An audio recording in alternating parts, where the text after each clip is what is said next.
This episode of Fermented Adventure the Podcast is sponsored by Brewskits, handcrafted dog treats made from spent beer grains, oats, barley, and rye. No chemical preservatives, a great source of fiber, and packed with protein. Visit brewskits.com to see the full selection of treats for your dog and your cat. Receive 15% off, no minimum purchase on your first order by typing in lowercase FA 2024 at checkout. Cheers!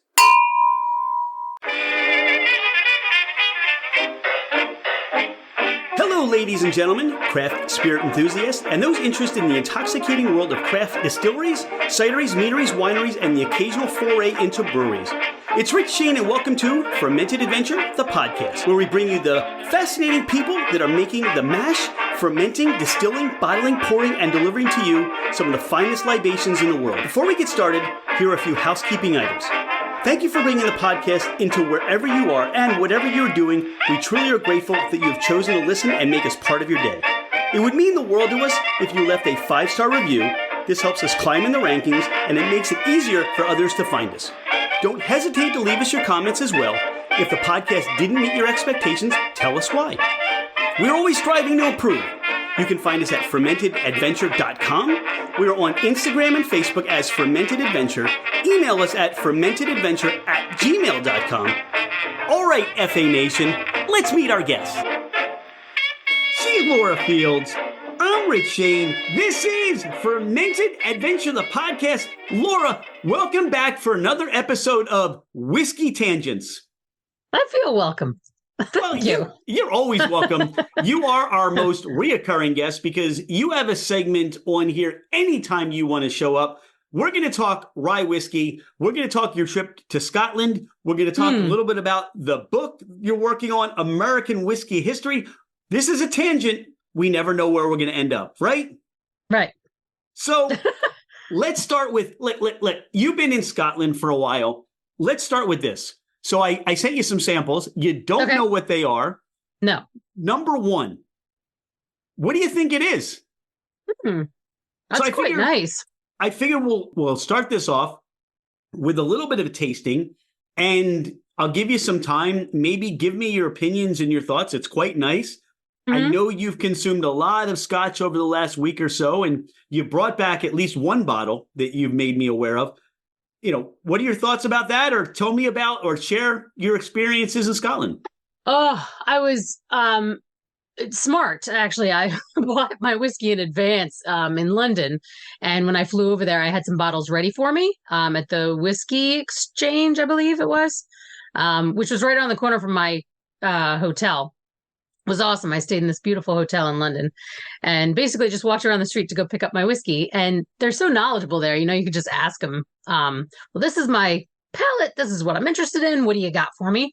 And so he pointed out a bunch of bottles, and I ended up leaving that place with like Armagnac and what did I get? I got some Longmorn and an old Seagram's bottle with 25-year-old Seagram's, like really cool bottle. Wow. Yeah, I got a what was it? A 15-year-old Glenlivet that was, but it's like dark. It's dark brown. I have to pull it out. I forget what the I know you're looking all over your bottle shop there and your I have your so library. many down. It's ridiculous. But most of the whiskey I just bought is kind of shoved on my top shelf over there. So I've got I can't, the door's closed, so I can't really see it. It's like kind of shady glass, but I can kind of glimpse it. But I went to Glen Kinchy, picked up a few bottles there. I got a Glen Turret. I got some Glen Scotia. Oh, so good. I had this one experience in, where the hell was I? In Edinburgh. There's a Cuban cigar bar where it was amazing because I was there by myself and I was so spoiled. I got the cigar I've always wanted to smoke my whole life, a Cohiba Lancero, and they had them there and they were ridiculously expensive and I didn't care. I was just like, give me that. And then I had a Glen Scotia 25 and I melted into my chair. It was just amazing.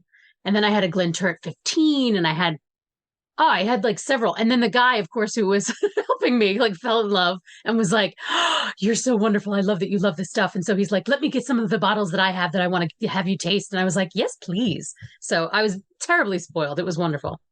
It's like a Pennsylvania rye and farming aficionado gets to see Scotland for the first time. Oh, it And was beyond. Yeah. yeah, but it's, you have such a rich understanding and knowledge of history. What are some of the takeaways that you had from seeing the distillation processes, the setups of distilleries? There's some that you went to, as you mentioned. What kind of stood out to you there?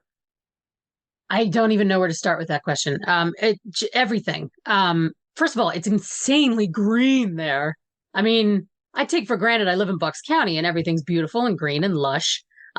But nothing like there. Oh my God, sheep everywhere. Because I was in Edinburgh, like in right where the lowland meets the highlands, basically right in the middle belt of the country. There's so much pasture land and sheep, and like cashmere is their big export there. So I was just like, ugh. A lot of knitted things. Kilts and whatnot, lots of pasture land.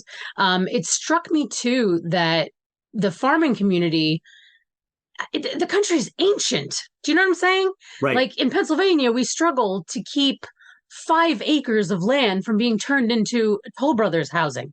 But there is this genuine deep respect for farmland.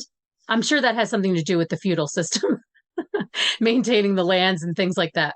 But it's gorgeous to just leave the city and go for a drive and be immersed in the countryside almost immediately when you leave Edinburgh. And it's just stunning. And the shrubbery that borders all the properties and the, expansive grass and sheep. I think I saw one coo the whole time I was there. Those big furry brown cows with the horns. They're all over Scottish advertising. Not familiar. Okay. No, Anyway, I'm sure if I look cows. at Scottish advertising, yeah, I would Highland recognize cows. it right away.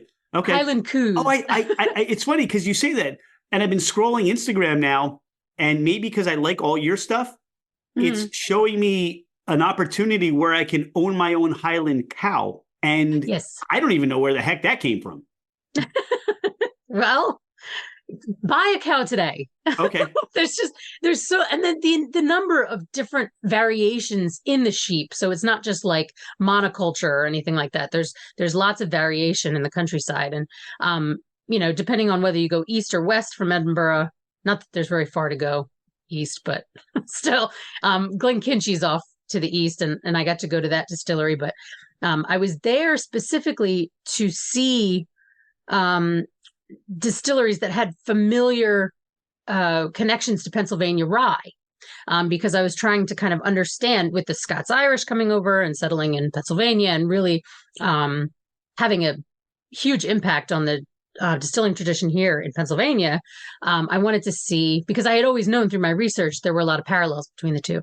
So I wanted to see for myself what those parallels actually were. And so I knew that Pennsylvania rye distilleries before Prohibition had large worms.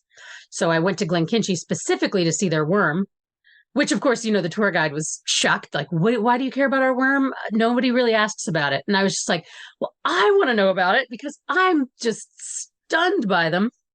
I think they're fascinating ways to condense spirit. And I wanted to see it for myself, Of course, it's behind a wall and it's inside this giant iron tank. So you can't really see it without going up to this catwalk. And don't tell anybody I did that. But absolutely amazing. Everything thousands about that thousands of people visit this distillery every year. And nobody cares. And you're like, I need to see the worm. Right. Right. They're like, right. I'm sorry, Mexico is south of you if you want to see a worm. That's where maybe they thought there was a little misunderstanding. Oh, I totally learned too that wutum, because they don't say worm. I'm terrible with accents, so forgive me. But the wutum means snake in Old English. So the translation was actually snake, not worm. And I always associate it with the little squiggly worm, but really it's snake. So I learned that. That was fun.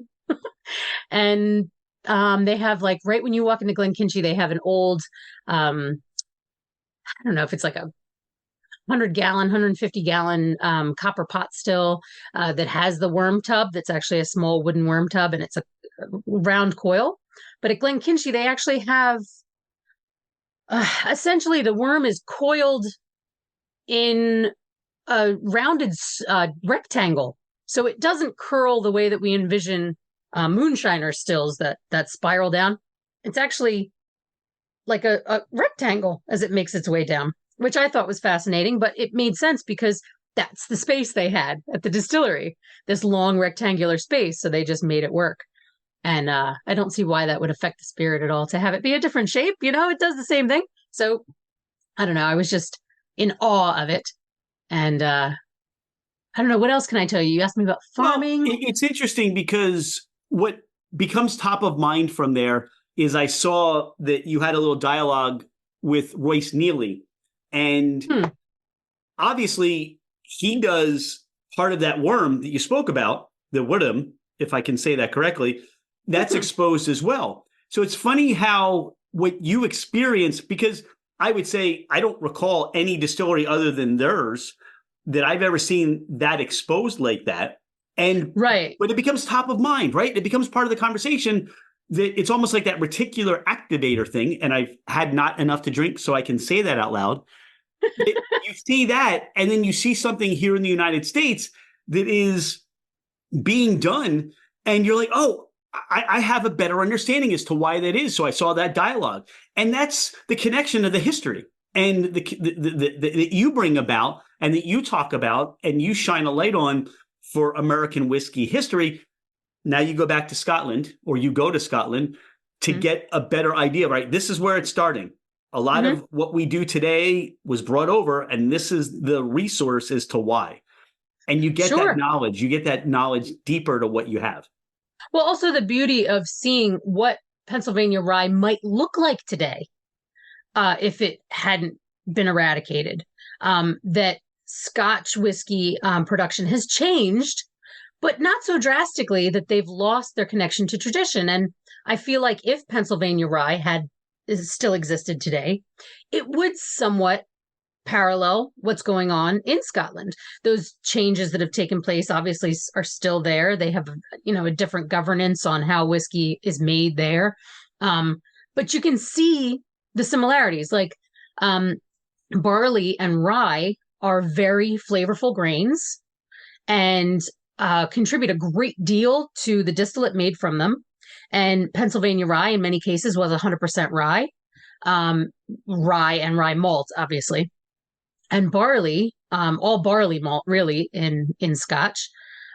There were Monongahela ryes that were made from 100% rye malt, So it would be interesting. For me, it was just kind of like I was replacing barley with rye and just watching how it all would have taken place. And the setups in the distilleries, my God, the similarities to things like Broadford. I put up a post on the American whiskey history page the other day where I showed a picture of the inside of the ruins of Broadford in Pennsylvania, which is the old distillery where Old Overholt used to be made. And all that's left in that building are, these steel rings, halfway between the floor and the ceiling in the fermentation rooms, this giant warehouse. And essentially, it's only a one-floor building. There's no real division of the floor other than these rings in the ceiling. And they look odd to a person that's not familiar with what that is. But in Scotland, they have those same rings that the fermentation vats fit into. And I knew that that was the case from my research, obviously, but to see it in person and to go, man, now I can completely envision how that worked, that those vats just sat right on the ground that the tourists and I were standing on. You would never have been on the ground floor. You only would have been on the second floor because that's the only place you have access to the doors on the fermentation tanks and to, any stirring apparatus that was up there if it needed to be fixed. You'd never be down on the first floor, So it was amazing to actually stand on that catwalk and peer into these wooden vats, which is what it would have been, these giant wooden vats. And here it is, still working, still making whiskey in large quantities, still using fresh yeast, by the way. They never abandoned the use of fresh yeast at these distilleries. So there's these giant tanks. And I've been told on numerous occasions here in America that using fresh yeast is just too difficult. It's too expensive. It requires too much work, yada, yada. But here, Scotland is, having modernized the tanks that they use and the processes that they use, that there is no yeast master anymore. It's actually the distilling staff that maintains the yeast. And it's not nearly as difficult as it used to be. We've come a long way in 50 years, Like, it could be done, America. We could still use fresh yeast. We could still vastly affect the flavor of the whiskeys that are being made here if we went back to fresh yeast, in my opinion. Lord knows the Scots won't give it up. God bless them. Well, it's an interesting commentary because, look, Pennsylvania, as we discussed before hitting record, Pennsylvania is still in its infancy state in terms of its whiskey, its rye, its bourbon, all those things. And it's growing, it's getting better. Look, we did an episode featuring and highlighting Eight Oaks Distillery, their Veterans Cut, which I think, and I've said this is one of those products that I would say, one of those products have been produced that I'm starting to put up and say, you know what? Those Pennsylvania distilleries have arrived. And they're getting there to the point where it's almost like, I would say, when they did that whole, Napa Valley and Sonoma goes to France. Yes. And they're blind and you have no idea. And right. I think that's where if you were to blind taste somebody, like maybe Fred Minnick, I don't know, Lou Bryson. I mean, you start to put these names out there, blind taste them, and not let them know where any of these spirits are coming from. Right. Some of these products, and look, it's not. We talk Pennsylvania because we live here, but the truth of the matter is, we're also talking Texas. We're also talking Indiana. We're also talking Ohio. We're also talking Minnesota. We're also talking California. New York. I mean, right. I don't want to leave New York and I don't want to leave Maryland out. But the reality of it is these producers now are elevating their craft to the point that somebody comes along and says, you know what? We're going to do fresh yeast.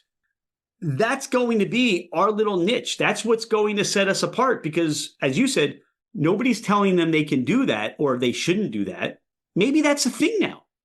Yeah, no, you're right. I mean, I wrote today about how one of the interesting characteristics of Scotch whiskey is they don't necessarily have a mash bill per se, the way that we do here in America, but they do have a recipe of ratios, percentages of flour versus grist versus the husk of the grain. They obviously include the husk because they use that in the lautering process, the filtration process. But the amount of grist and the amount of flour that they use in those ratios very much affects the flavor of the whiskey. So it's not like in America, we chuck the grain in. I don't mean to belittle it, but, we put the grain into the mill, usually a hammer mill, the smaller distilleries, and grind it up.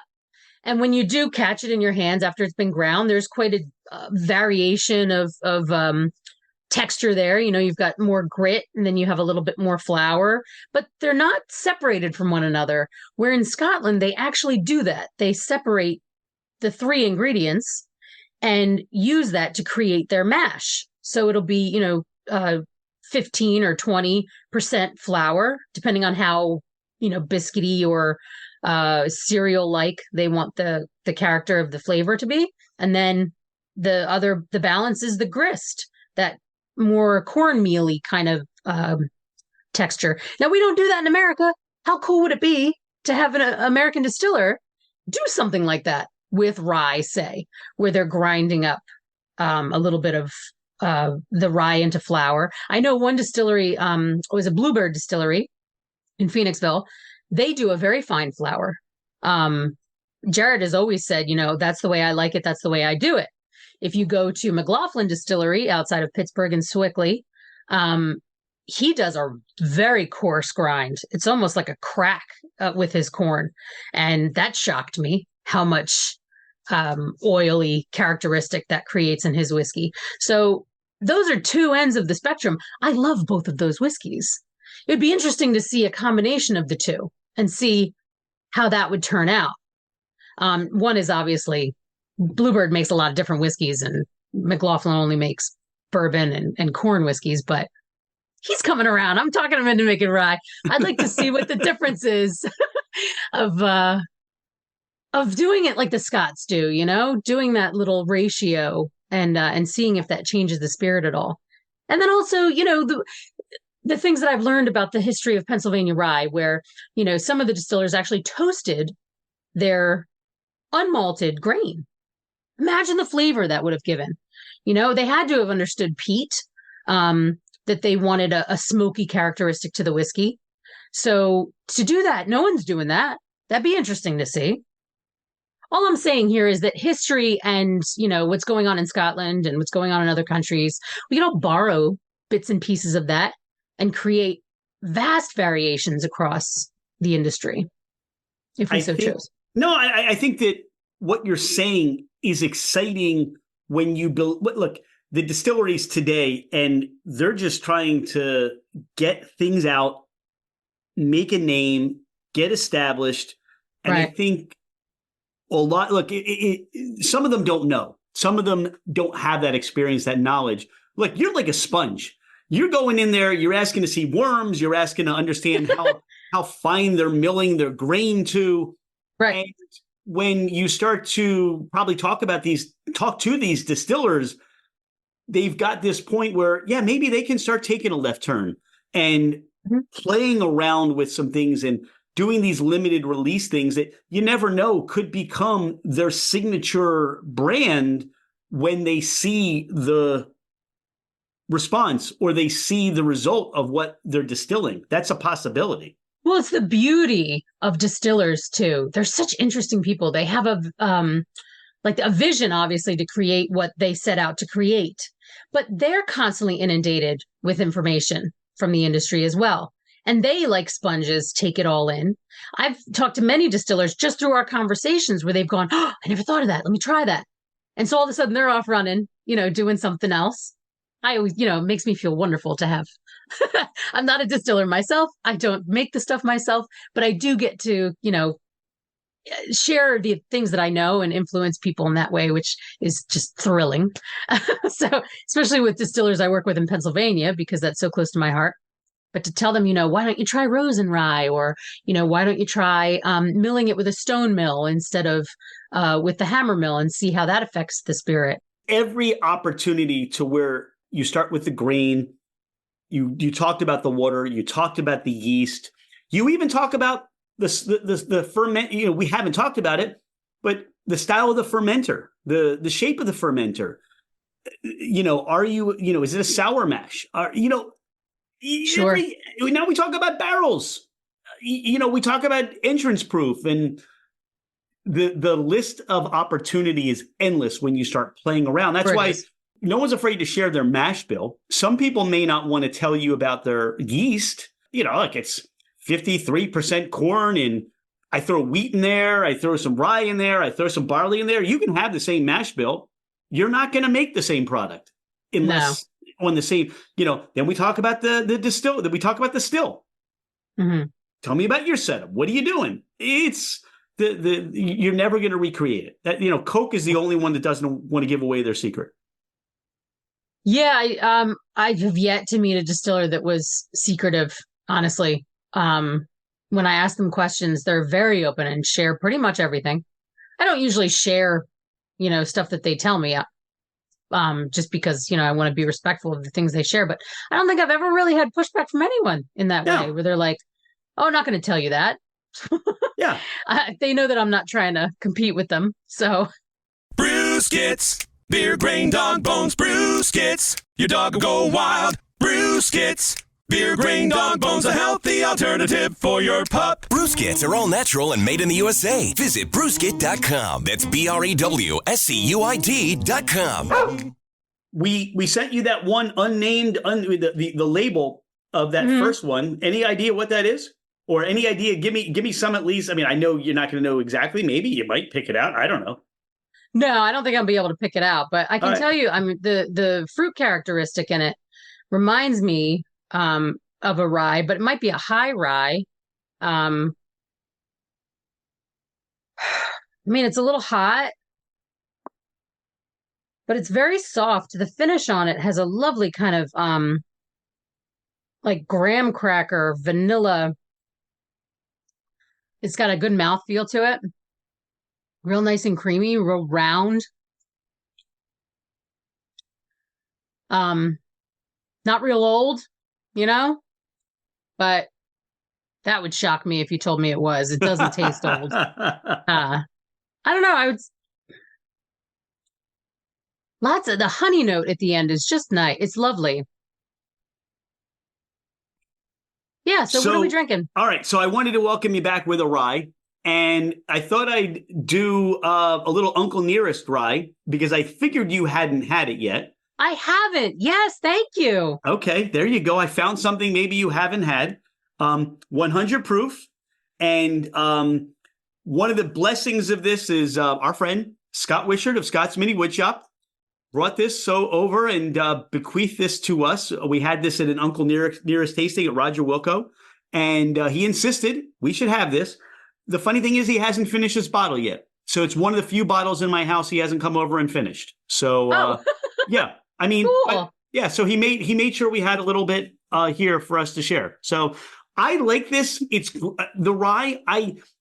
Look, I mean, when you taste a lot of the expressions, I was a fan in the beginning of Uncle Nearest, but to see what they're doing and how they're getting better and better, they had like, a single barrel limited release that they brought. And I'm like, that's the one. You can't have that. Sorry. So, but it's delicious.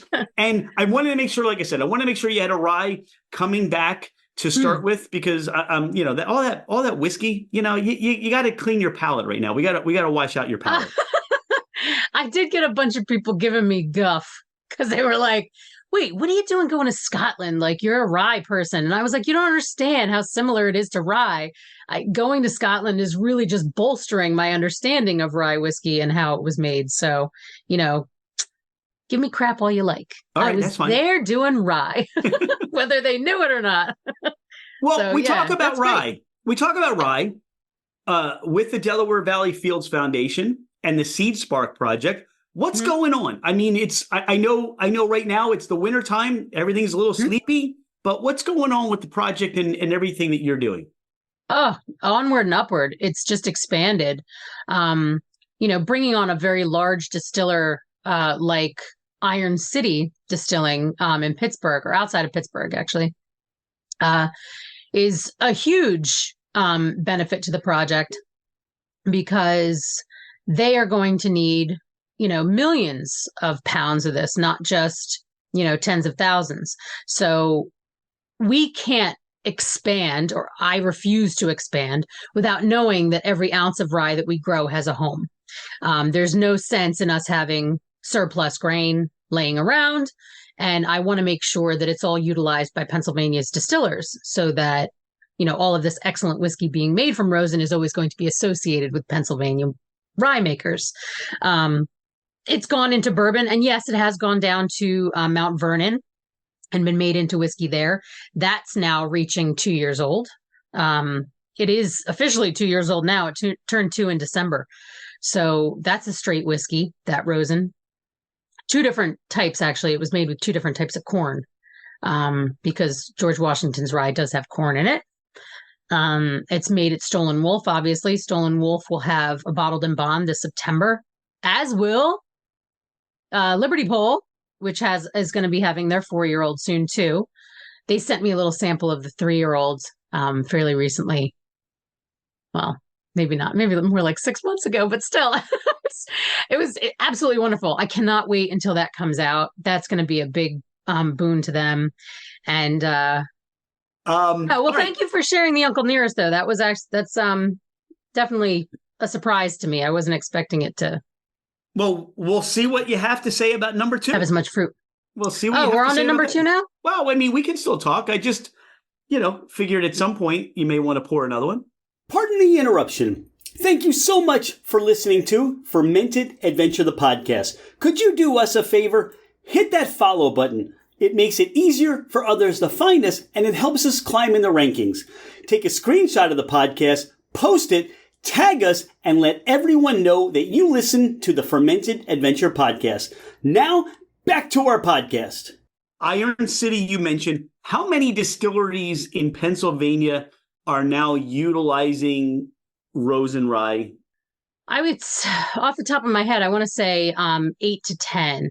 Okay. They're, smaller distillers that are using it experimentally just to kind of test it out. But really everything about Rosen, to me, we've always driven Rosen toward being a core product for a distillery. That, we don't want people just, futzing around with it. Let's make it work. Let's make you carry this product going forward. And in doing so, partner with a farmer and support your local, agricultural neighbors, bolster the supply chain in Pennsylvania, all those wonderful little things. Anyone that in Pennsylvania that is interested in distilling with Rosen Rye and is curious as to what they can produce from that, reach out and make that happen. What I would say is the other part about the conversation is how many farmers now are producing and growing Rosen Rye? The number actually shrank slightly this year, not because what happened this year is because of bringing on these larger distilleries, we really needed to focus on picking the places that grew the best and ramping up production in those areas. One of the greatest soil, best plots of land really in the country is in Lancaster County. And Stolen Wolf is blessed to have a family farm that's, was granted to them or deeded to them by William Penn's son, I think. This Century farm in the 1600s. I think it was like the 1680s or something. This old, beautiful farm is growing their Rosen Rye for them. And their yield this year was through the roof. It was stellar how well they did. Unbelievably so, to the point where it was competing with hybrid ryes in their yields. That was a shock to me. But it's also establishing itself there, becoming more comfortable. They're replanting in every year. So they're going to be creating terroir in their whiskey with Rosen, because that Rosen will be slightly different than the Rosen grown in the western part of the state with its different limestone soils. And Bob McDonald now has created an LLC with his Dancing Star Farms and is bringing on other neighboring farms to grow for him as well. So there's not just one farm growing Rosen Rye for Dancing Star Farms. There's more like 4. So that's still under the umbrella of Dancing Star Farms. So even though the names of the farms necessarily isn't expanding, the amount of acreage is by quite a lot. So, hundreds of acres as opposed to just, several here and there little pockets. So what is exciting and thrilling is hearing that from one seed, a handful of seeds, magic beans, right? Pretty much, yeah. But from a handful to now acreages and consigning other farmland to be under the umbrella of Rosen Rye, and to talk about Stolen Wolf being able to say, you know what, we are the distillery and this is our land and this is our rye. And then you have other producers that are saying, we need more land because we need to produce more, because there's more of a desire, there's more of a need for this. What it's doing for farming in a world where farming is under attack. Don't raise those cows because they belch and burp and meat's supposed to be bad for you. So what are these farmers going to turn to? This is a stable crop. This is something that if the weather gods are nice, as you say, booming crop, Mhm. The reality is it's a money producer for them. It's not Sure. scratching their head going, what can we grow this year so that we can keep our farm and stay viable? Well, it's a difficult thing too, because I mean, we've had this conversation before where I've explained how, farmers don't jump at this. This isn't exactly something that they're ready to, oh, give me some of that Rosen, I'm ready. Like it never happens that way. It takes a lot to convince a farmer to change what he's used to growing, or she. So, it's a definite uphill battle. But the great thing about Bob McDonald's situation is his neighbors can see his success by just talking to him and by looking at his farm and by seeing how he's doing, watching the expansion take place on his property. It's almost unrecognizable, that place now. Gecko, he's got more bins and more machinery and more he has to bring in and hire combines now because his combine can't handle the amount of acreage that he's planting. So he brings in this giant combine from I think it's out of state even, to come in and harvest, so that, because I mean you can't harvest fast enough with rye, because when it does finally dry and get to the moisture content you want out in the field, you can't wait for it to rain. You got to get out there and get that field cleared almost immediately, so that you don't end up having to wait another week or 2 weeks for it to dry out again. And, anybody that lives in Pennsylvania knows that summer season is not exactly, you never know what's going to happen. No, so you really don't. do It need could to end jump on it. abruptly. It could be very rainy. Yep. It could be dry. There's a lot of variables that they have to contend with. But you said Yeah. something very important there. And I think we've reached that tipping point where it's like nobody wants to be the first to take the arrows. And now that somebody can come back and say, look, we're making money. It's a viable project. People want it. We need more acreage. It's easier for these farmers now to say, get me the seed, get me whatever I need. I'm planting this, and bring in the big combine. We'll harvest it. And it becomes a reality now. And what's going to happen is, we talked about it. They can sell it. Distilleries are going to make it. I am quite sure that there are distilleries right now that are in conversation to try to bring this rye on. And I know we've talked about it. And I think I've mentioned or had a conversation with Bob McDonald about that there are distilleries out of state that want this. And he's had to tell them no. No, it's one of the things that, we don't mind doing if a distiller out of state wants the grain. It just has to be milled, because we can't allow the seed to leave the state and be planted elsewhere until it is firmly established as a Pennsylvania crop, which takes some doing. And with the amount of advertising and marketing that we've had around the grain, you get a lot of attention. A lot of people are reaching out to Bob. What they don't realize is that the seed doesn't necessarily belong to Bob. It belongs to the Delaware Valley Fields Foundation and is still under the experimental it's still part of the experiment of the Seed Spark project. So what we're trying to do is make sure that we understand the best circumstances with which to grow this rye. And it's been a constant learning experience. When does it need to go in? When is it too late? When is it too early? What's that sweet spot for planting? All this stuff gets recorded. I give, pretty long questionnaires at the end of every season for all the farmers that are growing it to answer, so that I can kind of compare notes from year to year and see, where do we need to tweak it? What types of chemicals do we need to use? When do we need to spray? When do we need to spray for fungicide or with fungicide?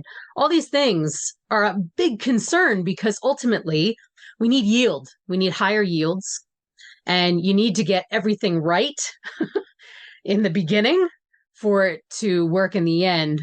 Weather and everything else kind of adding to the problem later. But, if you don't get it strong and you don't get it in the ground at the right time, you end up dropping your yields. So, we're learning quite a bit. And the more information that I can gather, the more I can hand to every farmer in Pennsylvania that wants to grow the stuff, so that they're not, shooting darts, that they know exactly what to do in order to get the best possible crop they can get.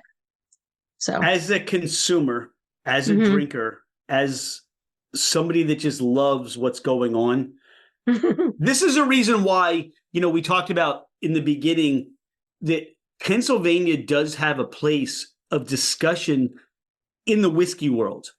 Oh, absolutely. Yes, I know they're the big players in Indiana and Kentucky and Tennessee. And, we just enjoyed an Uncle Nearest.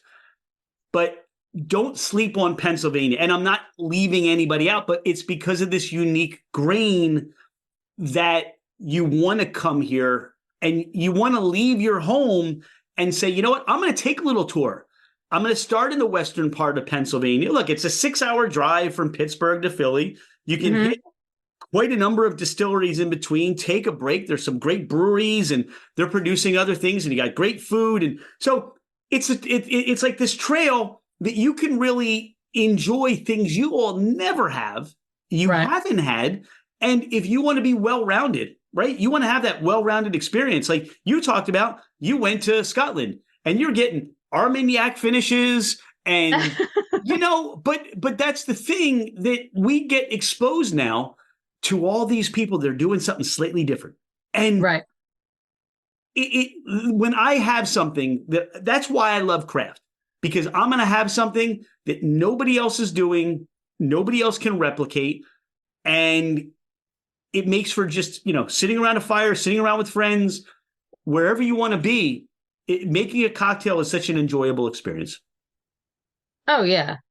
Yeah. I mean, the Pennsylvania I've been traveling the state for the Seed Spark project since around 2015.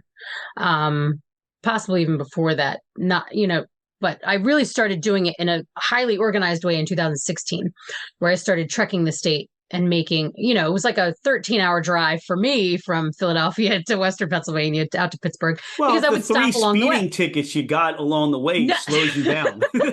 Well, I had to stop. I made my stops. So I made very highly organized plans as to how I would hit as many things, mills, farms, anybody within the grain supply chain, a malt house, if they existed at the time where I could find them. The distilleries, obviously. I left out breweries, but, I focused on the vineyards that were doing a little distilling, making cognacs and brandies and things like that as well. So I got to see at least 45 distilleries inside the state of Pennsylvania. What are we, 87 or 78 now? Am I just opposing? It's over 100. Is it over 100? Well, they're not all producing rye and they're not all making whiskey. So when you're talking about distilleries, you're talking about everybody. Yeah, I guess I was wondering, like the whiskey producers, I don't know if it's up to 100 for whiskey producers. No, I don't believe it is. Right. And there's some that are closed that are just consigning stuff and all that. Exactly. Yeah. So, and maybe they have a still that's active as far as the government's concerned, but they're not actually making any spirit on it right now. Right. A lot of the times that's the case. But yeah, I think right around in the high 70s, 80s is where the number of whiskey makers are. So there's quite a few. I've been to about half of them, like I said, and man, there's so many more that I want to see, especially the new ones coming on board. It's also interesting what they're all doing. But for me, it was to find out more about their processes. I was interested in seeing who they were sourcing their grain from, how they were making their whiskey, what the process was, what other spirits were they making, all that stuff. I have just huge amounts of copious notes on every single distillery from when they started. And I've watched them over the years go from brand new distilleries, not quite knowing what they're doing, to coming into their own and becoming like seasoned veterans of the trade now. And, to see what happened at Liberty Pole, my God, we were talking about this before, to have that incredible rack house and to have, their brand new, beautiful building. It's stunning to see their success and to be there to witness it, because I remember going in, and looking at the brand new space that they opened on Washington in Washington. And I remember the chain in the back that he was showing me and the brand new Trident still that he had put in and, how they were going to bring everything in. And I went down in the basement where they were milling in the basement and, they had maybe 5 barrels on a shelf and they were brand new. And now to see them And the following that they have in Pittsburgh and in the western part of the state is just stunning. The lines that they get around the block, it's just you can't help but smile about these things to see Pennsylvania grow in that way. It's great. All right, so I gave you one other sample. You want to okay. You want to venture off into what your experience is with that sample? This one's a bourbon. It's got to be. It's too dry. It's got some fruit to it though. Ooh, that's sweet. Ooh. Oh, that's really sweet. And it's funny coming off the rye, so it's your palate has a different expectation, right? And to be honest with you, the fact that the first rye, it's very nice, don't get me wrong, but it is nothing compared to, oh man, that is a heavy whiskey. Oh, legs on that. Anyway, that the rye, you can definitely tell that it's a column still rye. That it's a lot of the character in that rye came from the barrel, not necessarily from the rye itself. Rye is incredibly fruity, and you can taste the fruit in the Uncle Nearest, most definitely, but it's subtle. It's not that bang in the face character that old school rye had. Do you know what I mean? Yep. Real heavy, syrupy almost fruit character that the old ones had. The new ones are just so light and, ethereal. I want bigger, boom in my rye. So, yeah, but am I right that it's a bourbon? You are right. You want to guess a state since I took you out of Pennsylvania for the first one? It's got a great long finish to it. This isn't that Hidden Barn stuff, is it? No. No? What is it? Okay. So go ahead. No, go ahead. I want it. Unless you want me to keep waxing on. No, you keep nosing and tasting and nosing and tasting. It's just a wonderful thing to watch. No, it's got a beautiful. There's like this stone fruit character to it, but it's real oily, which is nice. So many bourbons are not. That's why I'm leaning toward this being a craft distiller and not one of the bigger distillers, because it's got unless it's old, which I doubt. I don't know. Do you have any guess on the state? Syrupy. No, I have no idea. What am I drinking here? All right. So we were out at Liberty Pole for their grand opening. Shut up. This is Liberty Pole? This is Liberty Pole. And this was what they had. This is a high rye bourbon whiskey. It's 113.1 proof. And this is Pennsylvania straight bourbon whiskey. And what we talked about is when you drink, guys. Wow. Right, when you drink this is what I'm saying. Pennsylvania has come of age. This is something that you would put up against a lot of things out there in the world that people are paying way too much for because they're paying for a label. And once you venture out into different places of the world, you will find and see that I know you went on about the family, the Huff family and Liberty Pole and stuff like that. Kudos to them. This was, when you see what they're doing with the Rick House, when you see what they're doing with their pot still and their production, this is an example of this is one of the examples. How about that segue, huh? of Pennsylvania's finest.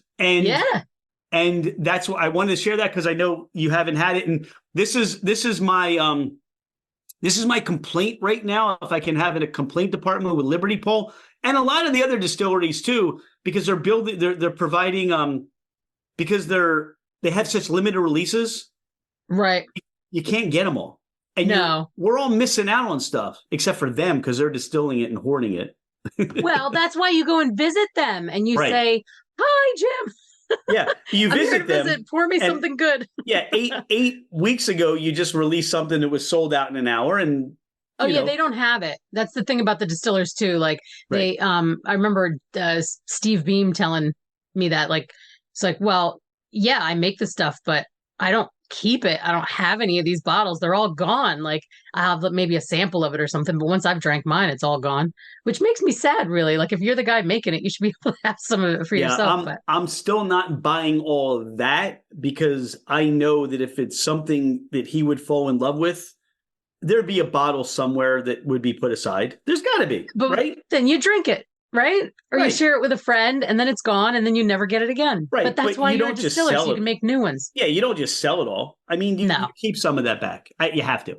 Look, this is why I love doing whiskey tangents with Laura Fields. I love sharing and talking whiskey. One of these days we'll do a summertime episode where we'll sit and you'll smoke cigars and wax on about your love for cigars and tea and and all the. I mean, you I are. picked those There's up so in many Europe layers. too. There's so many layers to you. But one of the things that I know that I can't wait for, we see all your research that you're doing about whiskey history, about American whiskey history, about being a steward for specifically Pennsylvania rye. I know you have a book coming out soon at some point down the road. When is there a date or an opportunity we can expect to see Laura's first published book? Not yet. And believe me, I've got plenty of people hounding me about it. It's something that I've been working on for so long. And it's a difficult thing, as any researcher knows, to study something that no one else has written about, because you have no books to reference. You have no one to really look to teach you. You're learning on your own.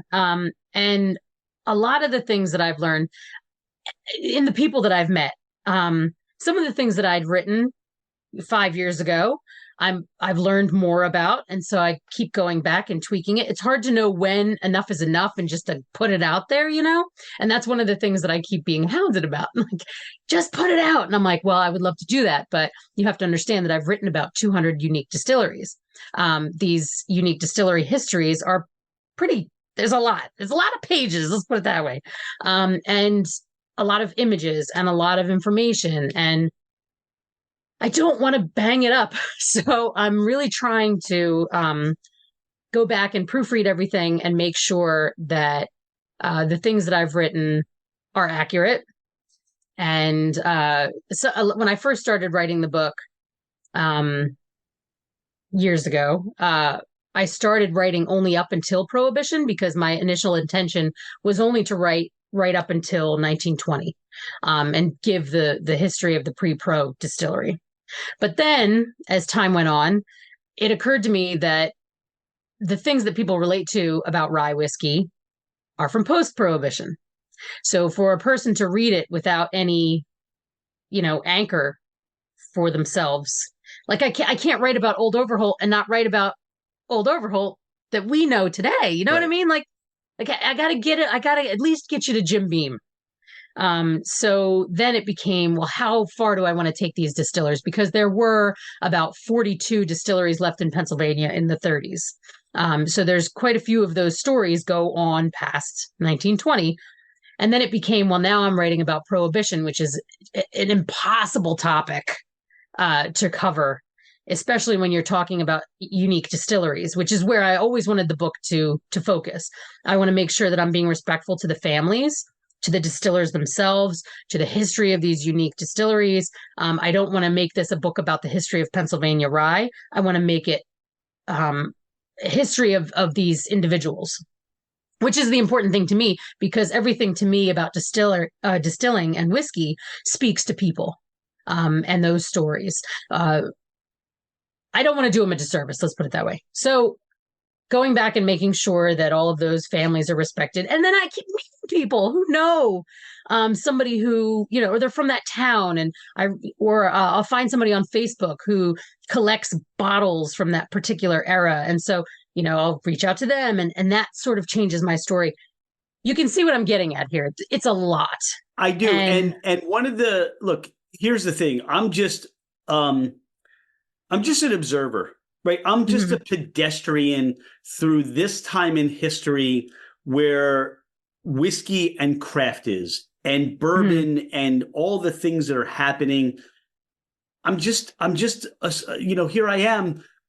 And the more I learn, the more I want to learn. But at some point, you got to start working on volume 2. No, you're right. No, you're absolutely right. It is true that I do need to get it out there. I just don't want it, I want it to be good. I want it to be right. And I want all of the distillers in Pennsylvania to be able to put it on their shelves and be proud.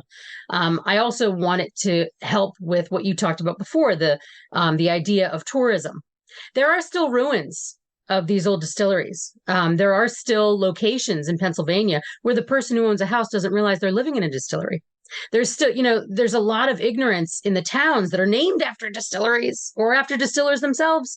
The people don't know it, that there was ever a distillery there to begin with. I've had conversations with people on Ancestry.com who, I'll reach out to because I'm like, you have some information on your timeline. I was hoping that you might be able to share some photographs with me, things like that. And they're like, oh no, my ancestor was never a distiller.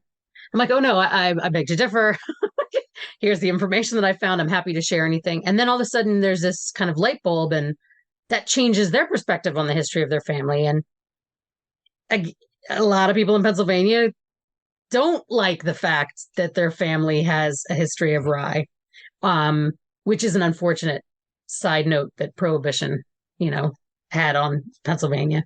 And it still echoes today, right? So much, yeah. You even into the grain aspect of 100 years, into the Prohibition era and then post-Prohibition, let it go. But there's still something that family DNA. Yep. It's still irksome. It's still, they don't want to identify. We had Camille Sewanee Spirits, who is creating this wonderful Carolina Gold rice. It's a whiskey, Sewanee Spirits. Right. Yeah. David Shields, baby. Yeah. And what she discovered was, she has history in her family of distilleries and speakeasies and stuff like that she didn't even know about until she became interested in this product or the rice itself and what she could produce. And I'll tell you what, it's delicious. It's so unique. It's like a shochu and a sake and a whiskey. And if they all birthed together, this is what they produced. But that's the wonderful thing about, when you start to learn the history and you start to scratch. And I just rely on you because, look, you teach me stuff. You teach us things. Mm-hmm. Can't wait to see the book so I can do some beach reading. There might be some disappointments there might be some disappointments in the book for people as well, because the truth about Monongahela rye is very different than what most people understand. I was just talking to a distiller earlier today about the history of rye whiskey making in Pennsylvania, and he was like, well, column stills, most people make rye on column stills. Isn't that part of Pennsylvania tradition? And I had to say, no, not at all. And never. Pennsylvania rye whiskey, when it was made in the state of Pennsylvania, there was one column still in the state. And that was after 1900, and it was outside interests, and it wasn't in the western part of the state. It was in the east, District 12, I believe. So one, you know what I'm saying? Like, it was not a Pennsylvania tradition to have a column still. Now, that does not mean that it wasn't.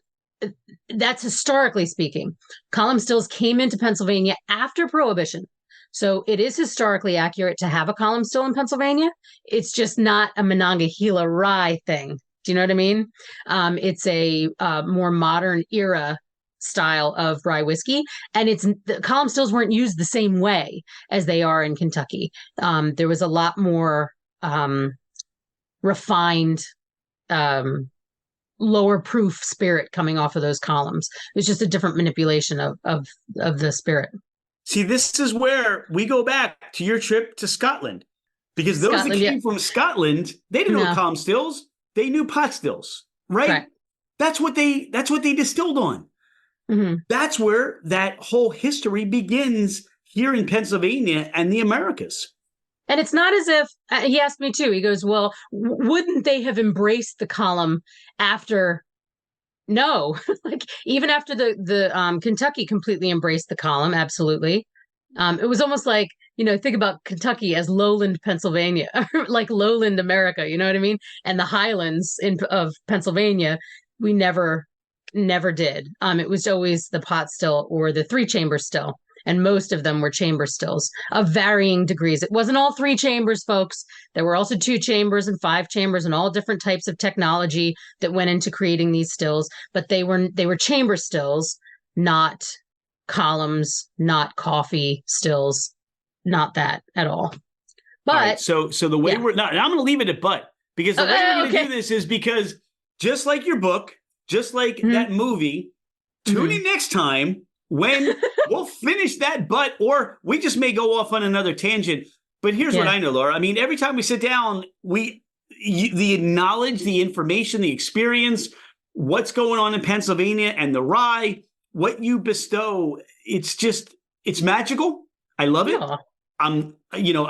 This is my way of absorbing knowledge and learning things, and hopefully the listener takes that away too. So tune in next time for another episode of Whiskey Tangents with Laura Fields. By that time, she may have a book out. You don't know. Or you never know what she's going to be doing. Laura, thanks so much. I can't wait to see and hear and look at some other things you're doing on social media. What's the where can people find you on social media?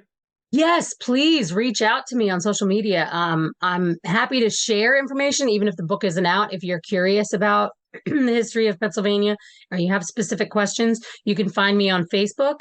I'm Laura Patrizio, actually, on Facebook. My husband's last name, I kept my name, Laura Fields. But the site with all the history information is actually facebook.com/American Whiskey History. And that's where I put all my posts up pertaining to American whiskey history, mostly rye. Obviously, I'm a little biased, but recently I have been going over the Scotland trip and things that I learned there. So yeah, that's a great place to find me. You can also go to seedsparkproject.com and find out where all the locations are, where the grain is being grown, find out all of our partners, find out information about them. That is where you will find all the distillers that are participating in the project as well. And anything else you want to know, you can contact me through that page as well. I know you're recovering from jet lag. Thanks so much for your time today. Oh, my pleasure. Tonight. Yeah. Enjoy some more whiskey, and we will talk soon. Thank you, Rich. Good talking to you. Thanks, Laura. Cheers. Cheers.